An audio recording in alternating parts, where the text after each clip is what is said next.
1 late at night.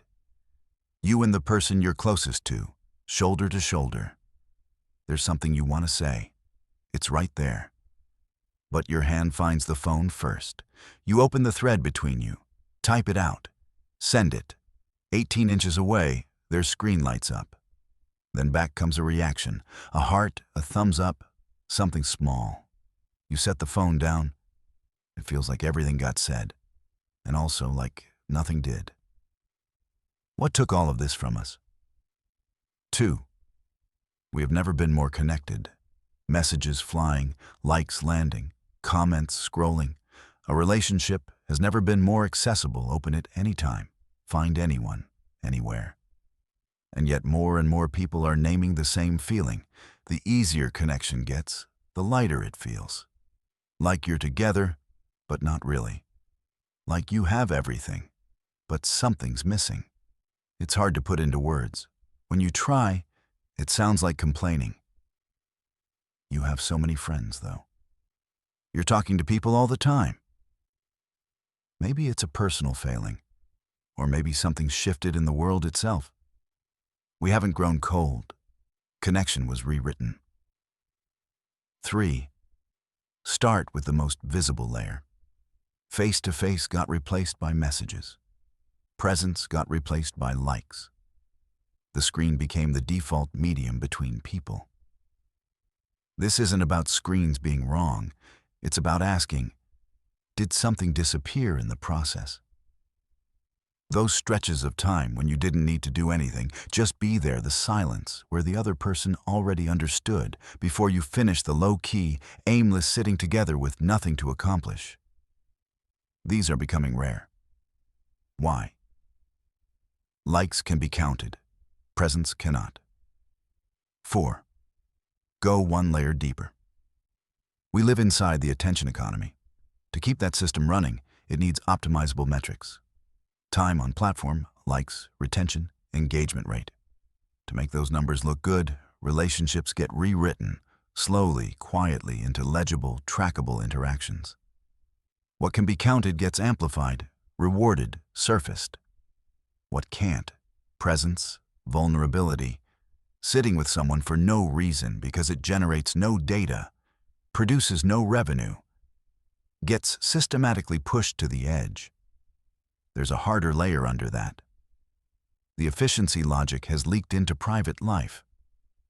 When we ask, without noticing, whether a relationship is worth maintaining when someone stops being useful, and we slowly drift when hanging out needs a point, when getting together needs a return. That's not just personal self-interest. That's the market's logic, internalized. Every relationship gets audited first. Add high job mobility. Add the atomization of city life. People don't lack the desire for real connection. Real connection is just becoming more expensive, harder to find, less rewarded. Relationships were turned into products. 5. Hold on. 2 common objections. First, plenty of people find genuine connection online, long-distance best friends, support communities, spaces where they finally belong. Sometimes the deepest bonds form there. Doesn't that disprove everything you're saying? It's true, but it actually confirms the mechanism. The deep, real connections that happen online, almost all of them live in the spaces that escape metrics. Private messages, long-time horizons, no audience watching.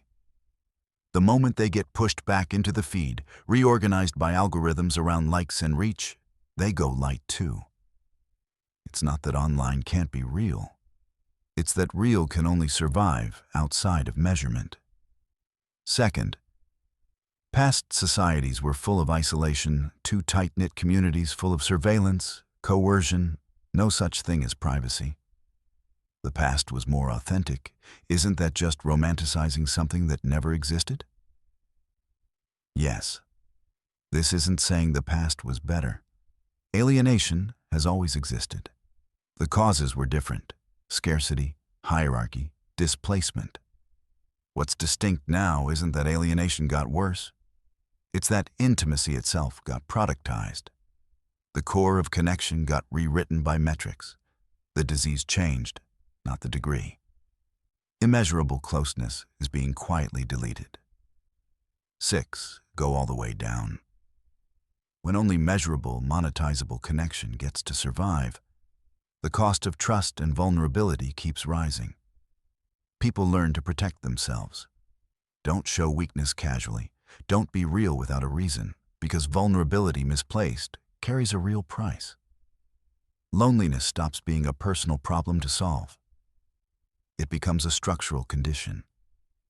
Humans have never been strangers to loneliness. But a certain capacity is fading the ability to be with another person for no reason at all. Just to be there. No output needed, no conclusions required. Nothing to scroll, nothing to post, just together. That capacity has no metric, so it isn't rewarded, isn't encouraged. Slowly stops being practiced, stops being remembered. It's not that you don't want closeness. The system doesn't reward it. Society hasn't grown cold. It's been rebuilt to reward only useful relationships. And authenticity, real closeness, happens to be the useless part. 7. Maybe the answer is, only the relationships that could be monetized made it through. Does knowing this help? Not necessarily. This isn't a problem any one person can solve. Scrolling less won't fix it. But there's one thing that might be worth doing. Name it precisely. Not, I've changed. Not, this era makes people lonely. But something more exact, measurable. Relationships crowded out the ones that can't be measured. That's not a comforting sentence. But it might be true. And knowing it's true instead of patching the gap with something false might be worth something. I can't say exactly what. Authenticity happens to be the useless part.